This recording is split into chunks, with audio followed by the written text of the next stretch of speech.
And now we should have Erika, my wife, who is a volunteer down at Sotash Food Bank. So good evening to you, Erika. Good evening, Mark. Good evening. And could you tell us a little bit about what happens down at Food Bank at Christmas time? Well, preparation starts quite early on in the year, sort of October, September time, when we start sending requests out for food that we need for hampers to churches, schools, and other organisations, and we post it on Facebook as well. Things that we need for our Christmas hampers, and then we start packing those from early December onwards. So getting donations in early is always important for us. And also, does Food Bank get busier around Christmas, or does it sort of get quieter? Well, currently I'll be just checking our figures from last year to this year. We have seen more number of people coming to us this year to last year, and definitely more families coming in to us as well.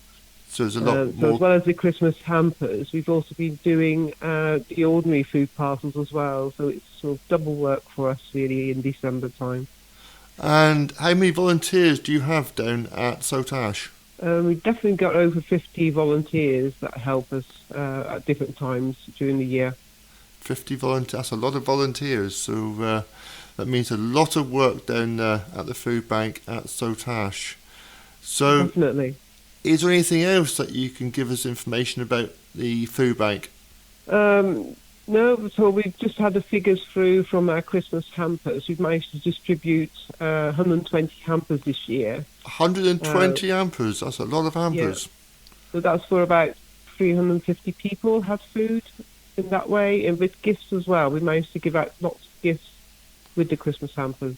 And also, are you finding that donations are higher this year or lower than last year? I think people are really struggling with the cost of living, so the donations are sort of reduced. We're having to buy in more items of food every week to subsidise what we get in from donations. So it's not just the people who are actually needing the food bank, it's also people that are just leading everyday lives needing sort of more as well then. Yeah, people are really struggling with just everyday bills really, sort of it's the energy bills. And usually the crisis sometimes is when something breaks down. It could be a car breaking down, a washing machine, a cooker. And it's a big expense these days to have anything like that replaced when your income is on a low income. So we see sort of families that are working coming to us, as well as people just on benefits. Yeah, because obviously if you're on a fixed wage and you're just managing and something does go wrong, like a washing machine, car, and you just need help because you cannot make the ends meet. This is why some working people still need to come to the food bank, which is not too good. Yeah, you definitely see sort of more and more people that are working coming to us as well. Yeah, definitely. So if there's people out there wanting to actually give to food bank, how do they go about doing that? Do check with the food bank you want to donate to and see what their website says, or check out their Facebook page or something, and they'll tell you what they currently need. And and our local food banks in the Plymouth area are? I think we have Plimpton Food Bank, and we have Plymouth Food Bank in Stonehouse, and we also have one in North Plymouth, which is not very far from this studio apparently. So it's just across the road from the studio. Yeah. So there are more food banks than just Sotash. So if you do require emergency, you have to get a what do you call it? Referral. That's the word I was looking for, a referral. Yeah. So yeah, we always try to recommend people get a referral from people that are supporting them. So it could be their family worker or health visitor, something like that. So that sort of knows the person and can actually say what the crisis is. And we have a sort of system that we can refer people to. Yeah, and also you give plenty of advice to people as well, don't you? Yeah. So as well as sort of giving out the food, we do try to sort of see if we can signpost them to further help, so we can actually refer to our own citizens advice worker that we have linked to our food bank, as well as Christians Against Poverty is in Saltash area as well. So these are all good organisations that support people. Yeah, all sounds so. You all do a wonderful job down there in Saltash, and also other food banks in the area. So even though this time of year we are all enjoying our food, presents, and such like, there are people out there that are really struggling out there. And if you would like to help those people, you can always donate to your local food bank. Okay, Rika, thanks for that. And also, you've chosen 2 songs that you like played, and we can actually play these back to back. So what are the 2 songs? Yeah, I chose Oh Holy Night by Katie Malua. Main reason for being, I sort of heard it recently that it was the most popular carol, and it was at a church event I went to, and it was really great to hear. And the other one is Leona Lewis, One More Sleep, because when this will get aired, we only have one more sleep till Christmas Day. Yes, because we're actually talking now on a Monday, so this is all actually pre-recorded. And so everybody enjoy these next 2 songs. And thank you, Rika. I know you're not too keen on coming onto the radio, and myself as your husband, I do appreciate it an awful lot. Lovely. All right. Thank you very much for your time. Okay. Bye, Rika. Bye. Right, this is a piece chosen by the Methodist preacher Keith Mutton. It's a carol called It Came Upon a Midnight Clear. A carol that is sung each year, but many will never really read the words and take them in. It reminds us of the angel song, that first Christmas, and how that same song continues today. The trouble is with the business of our lives and the crashing of bombs and gunfire in many parts of the world, we just never find the time to stop. Be quiet and hear the angels sing. Have a listen this Christmas, and maybe, just maybe, the song of peace will be heard. Happy Christmas to all, from Keith Mutton. And now we should have Reverend Rebecca on the phone. And good evening to you, Rebecca. Good evening. How are you? Not too bad, thank you. It's nice to speak to you here on Ocean City Radio. Thank you. And the reason we've got Rebecca on the phone for is because I'm going to ask her, what does Christmas mean to you as a vicar? What does Christmas mean to me? A good question. And one that resonates, I guess, with me on very many different levels. I imagine as a vicar you'd expect me to start with what Christmas means to me as a Christian. And in some ways, when I hear the word Christmas and it brings back all those nostalgic memories of Christmas as a child, then church does actually feature in them quite heavily. We used to spend Christmas Eve with our Swiss friends celebrating Christmas, eating Swiss biscuits and Swiss pies and singing Silent Night in German. And then when I was finally considered old enough to go to midnight mass and coming out of church that first year to a few flakes of snow falling, which was quite an unusual occurrence by the sea in Cornwall. We used to have a toy service each year in church where we could choose a toy to donate for children whose parents couldn't afford presents. We used to carol sing around the village. And then there was the school I went to that always put on a traditional nativity play. I was always cast as the narrator because I had a nice, loud, clear voice. But having children of my own now, where one was the narrator even when he was in nursery, because he had the loudest voice, I realised that maybe that wasn't actually such a compliment. We always went to church on Christmas Day, except the year I had chicken pox and had to stay behind. And so that meant we always had presents to be opened in the afternoon, after the parents and grandparents had spent an interminably long time talking over lunch and then doing all the washing up. And then we were always interrupted by listening to the Queen's Christmas message. But now, of course, Christmas is just a really busy time of year for me, looking after 4 churches. So I usually take 2 crib services and 2 midnight mass services on Christmas Eve, another 2 services on Christmas Day. And before that, there's a round of carol services and Christingle services and school Christmas plays and concerts. And then there's the services for people who want to acknowledge that it is Christmas time, but who really don't feel like celebrating. People who've maybe been bereaved or who are lonely, or struggling with their mental health. But what is it that makes all this activity seem so necessary at Christmas? What does it really mean for me?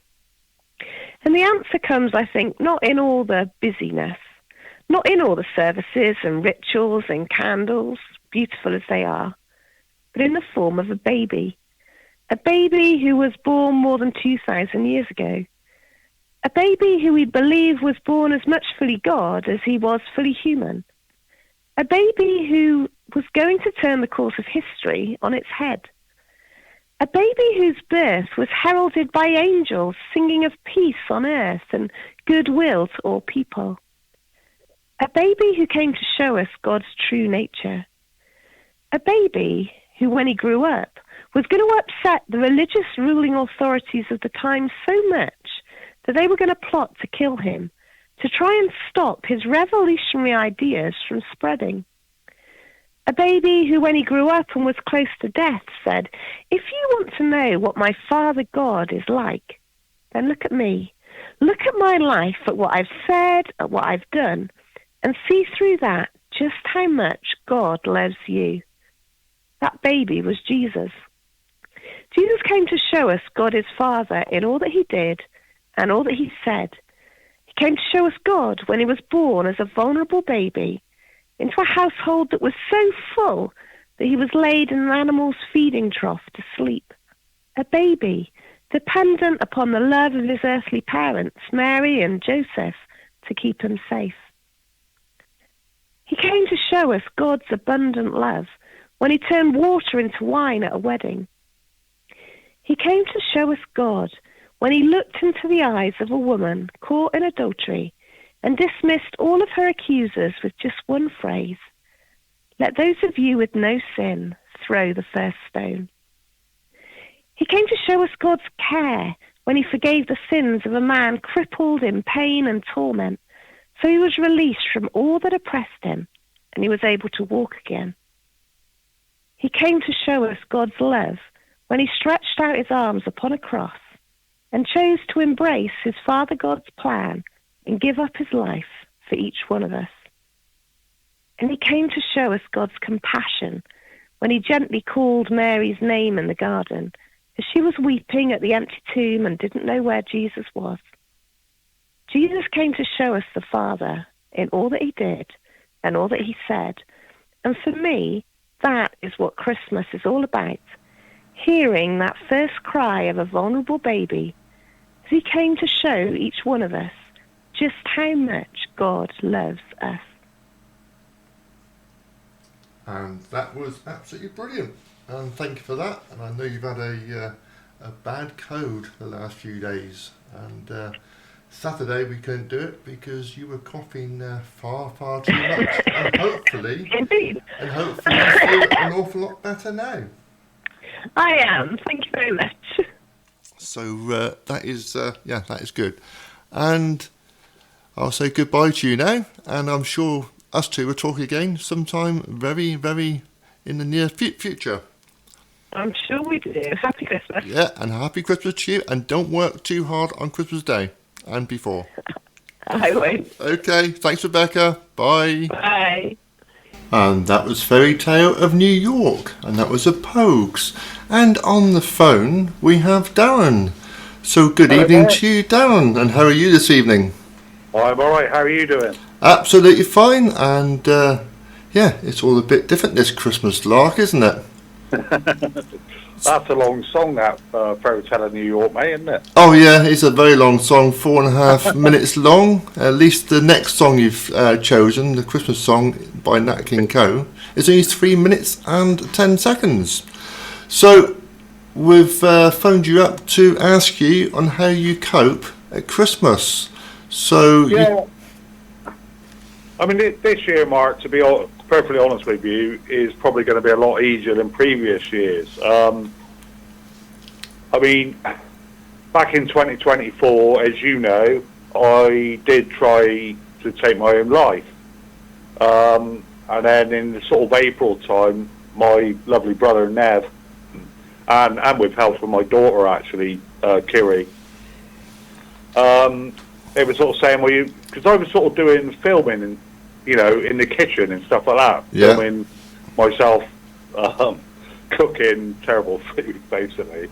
And that page had been going on Facebook for a long time. And then I started to think more about my health, not just, my physical health, but certainly my mental health. Something had to be done. So I started walking. I mean, not that I'd never sort of been out and walked before. That's why you called But my daughter just said- Somerset Walking. What's your YouTube channel? It's Somerset Man Walking. That's the one. Yeah.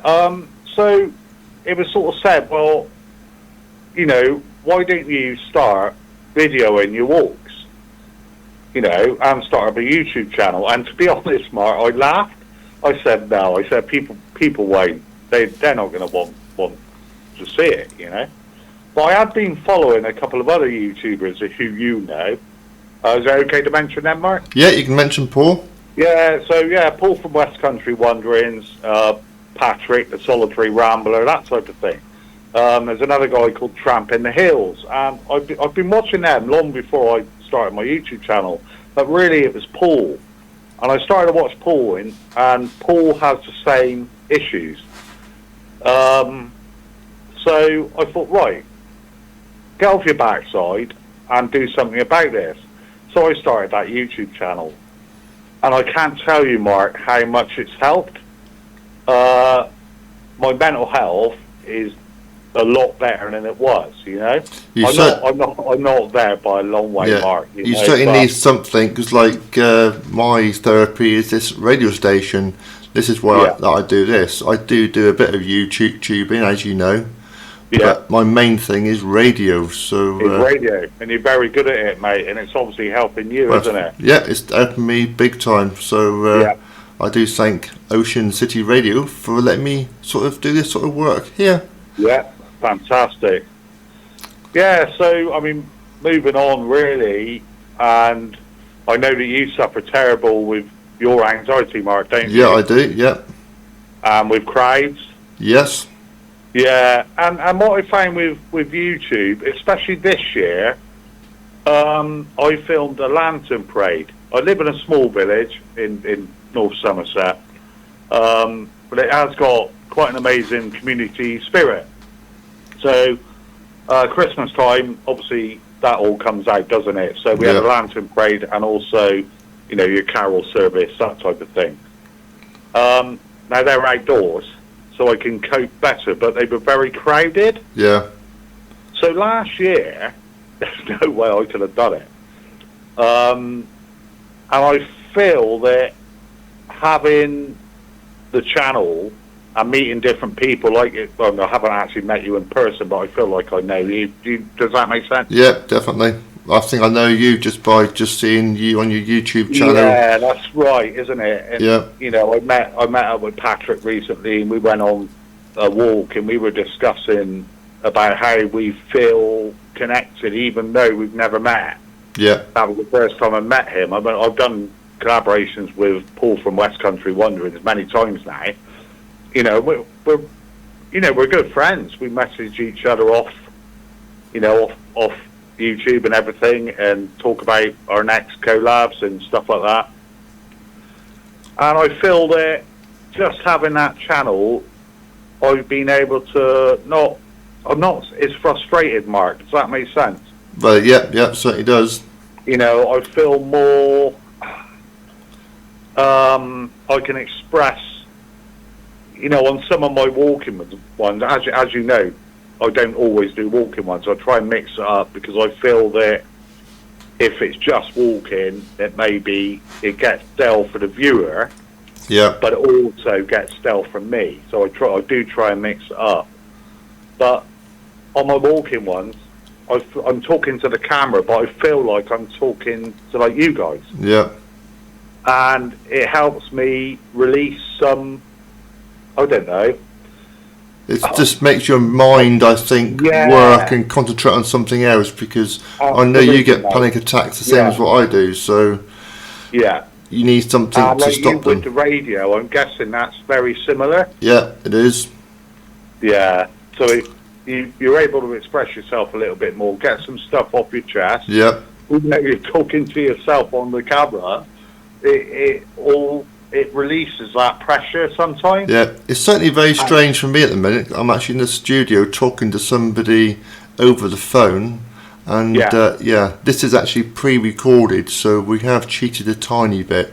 So what we're going to do now, we're going to play a song, the Christmas song from Nat King Cole, and we're going to come back in about 3 or 4 minutes, and we're going to compare last Christmas to this Christmas. Will that be okay?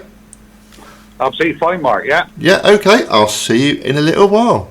And Darren, so we go back to our compensation, and if you explain where you were last Christmas, and explain how much better you are this Christmas. Yeah, I mean, like I said, I could only touch on what I've really talked about. I think I'm a much more confident person now. I'm not in such a dark place, so I have had to make some changes, etc., Mark, you know. But I honestly think that, you know, having a YouTube channel, meeting new people like yourself, again, I don't feel like, obviously I haven't met you, but I do feel like I know you. It's just, I think, meeting up with like-minded people and having a chat with them about what they're going through, it helps, Mark. Oh, it certainly does help, because this is why another reason I do the Wednesday night shows, because I do touch on the mental health, and I've had several people say to me, you've actually helped me just by sharing your own experiences, and that's all I really do, really. Yeah, I can really relate to that and completely understand, you know, like you say about anxiety. Now, mine isn't so bad now, you know. Do you know what? I think I'm a little bit more relaxed now, maybe. That's good. I mean, I think we all get it. Do you get it through the night, Mark, where you're, you know, you might get a few hours sleep and then you're just worrying about stuff that you can't change? Believe it or not, at night time my head hits a pillow and I'm gone until the morning. And you're gone, are you? Yeah, so different. So where I get affected is, as my listeners will know, is if I go out. This morning was brilliant. We recorded this on Saturday, and this morning I actually came into the studio and I was absolutely fine on my own.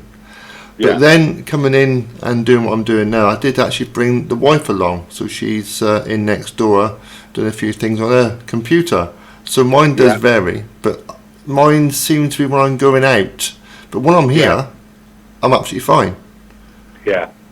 It's very strange. It's like when everybody's listening to me and you on Christmas Eve, we're going to be, I should be here on my own without Rika, and hopefully I should be fine, because normally I am. So we'll see on how it comes, and obviously I'll tell the listeners after this year if I'm on my own or with Rika. So we'll find out.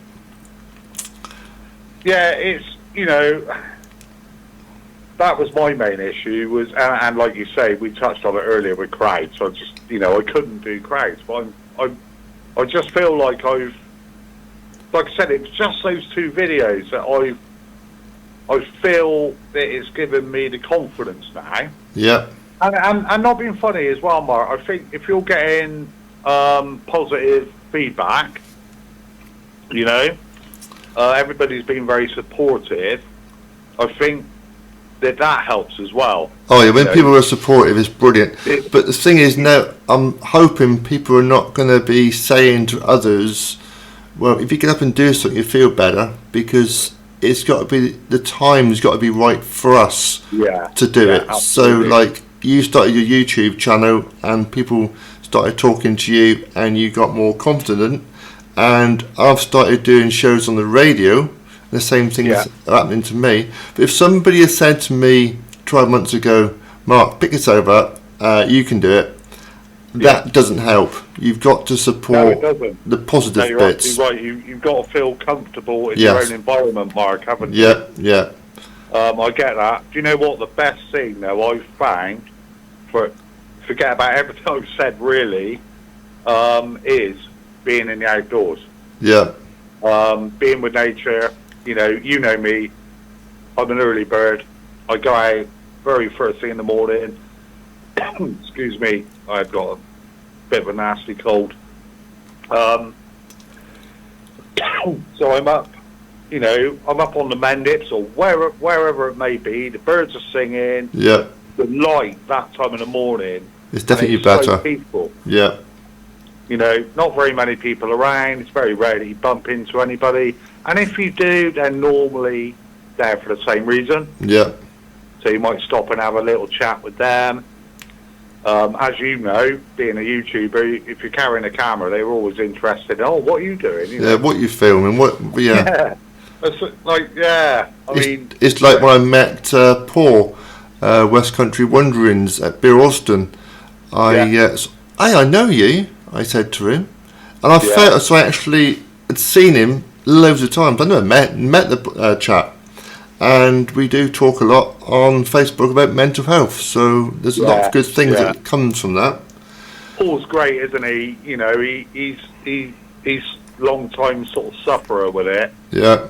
And we're all a similar age as well, because I'm 54. You must be about that. I'm 54. Yeah. And I think Paul's he may be a bit younger.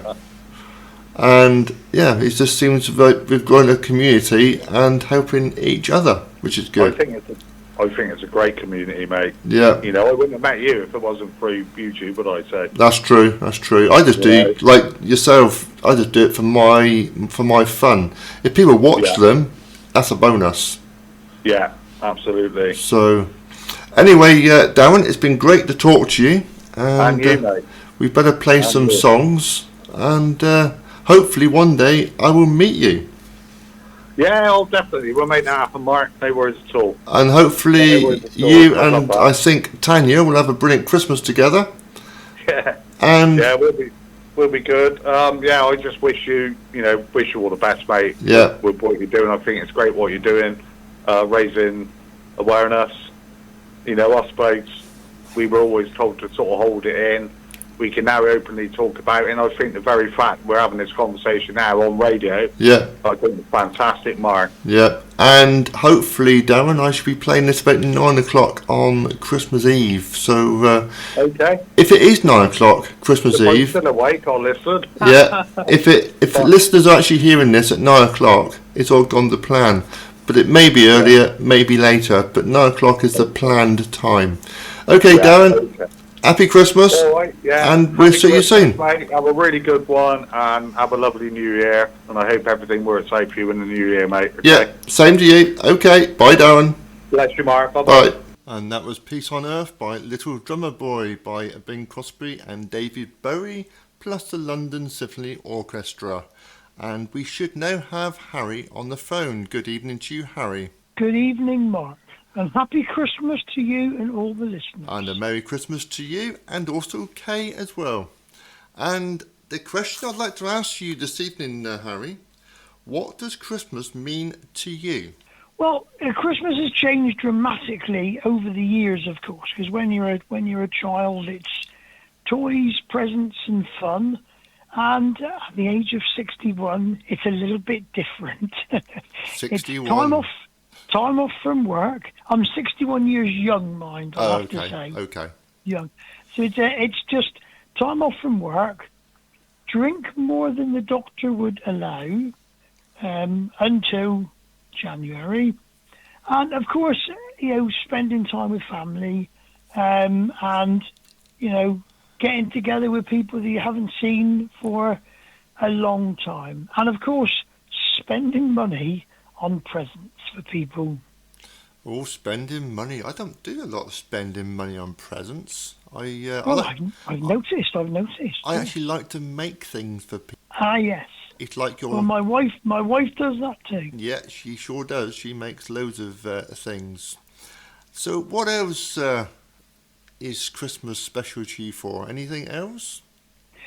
Well, for me, Christmas is a little bit unusual because Christmas was set in stone for most of my adult life until I lost my first wife, who sadly passed in 2019.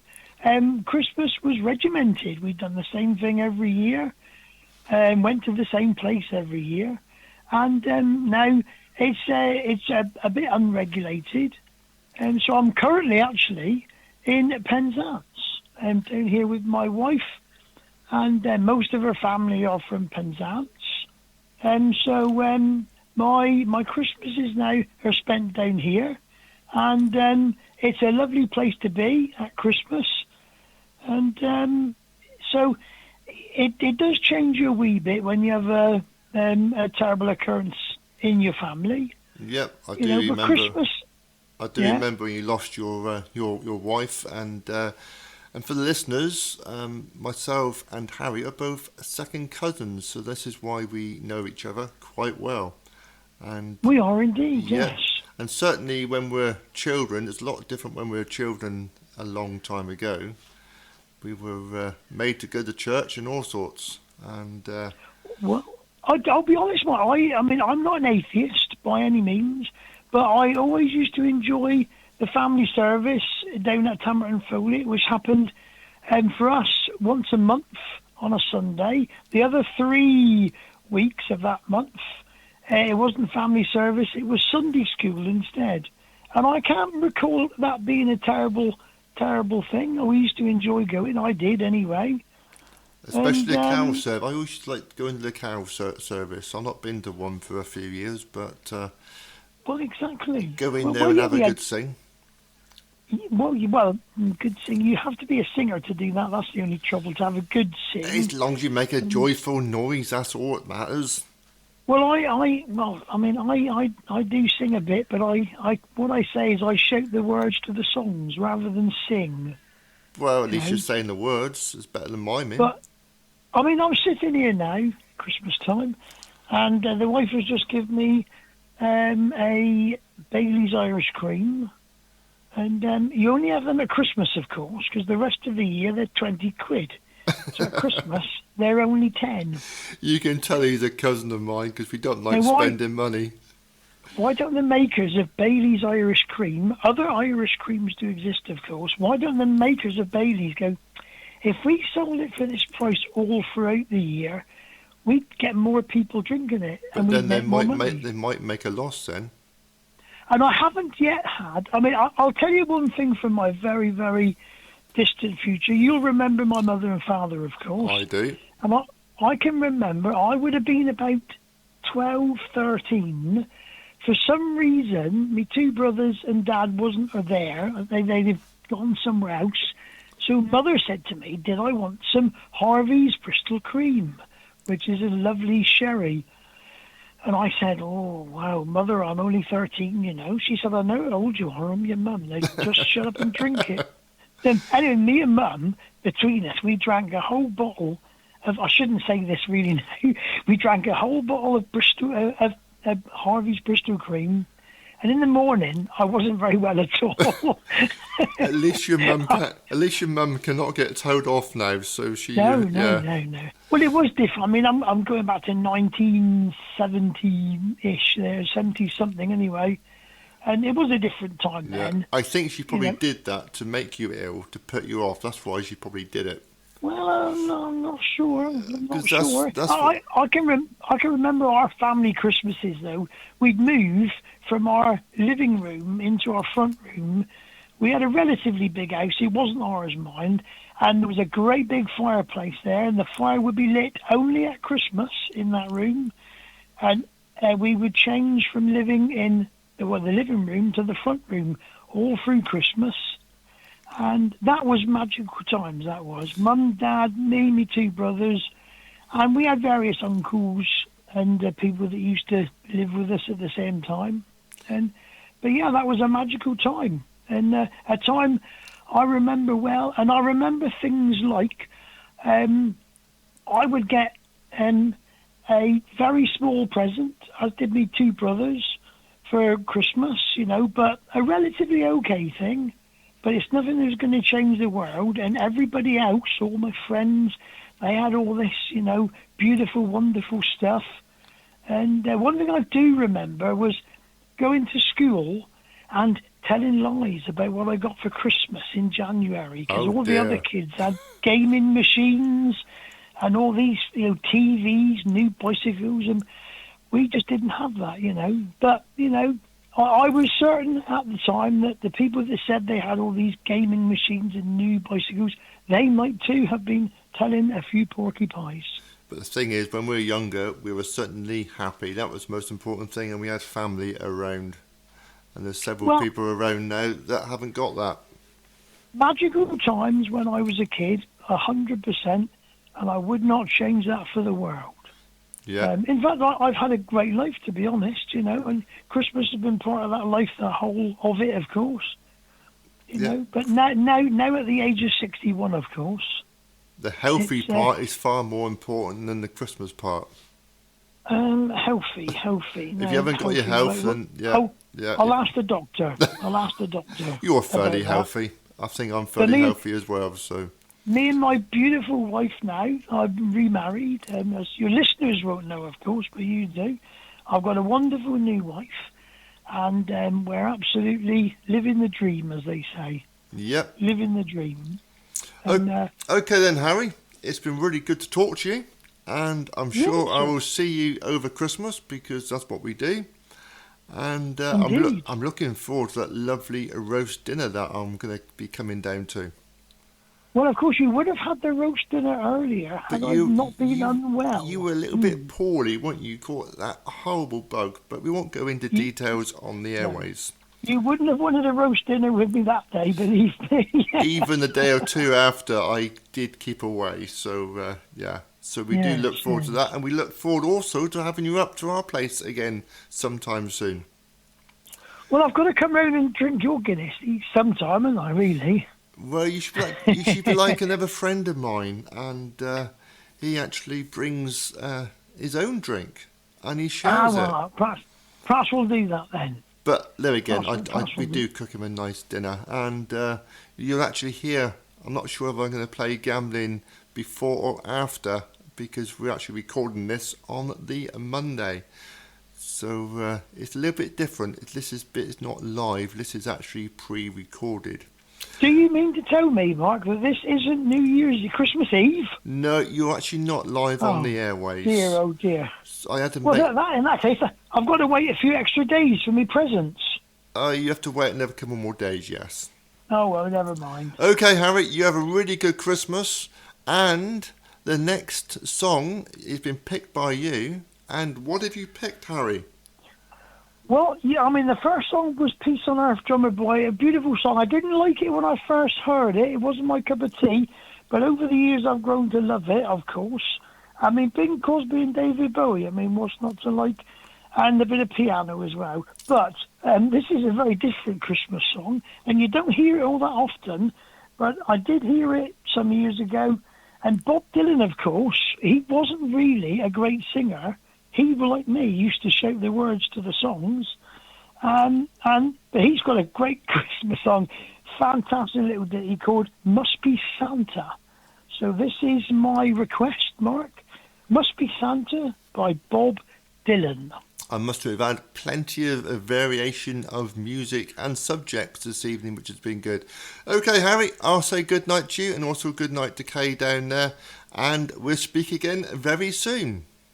Happy Christmas, everybody at Ocean Radio and all the listeners. Have a great Christmas and a great New Year.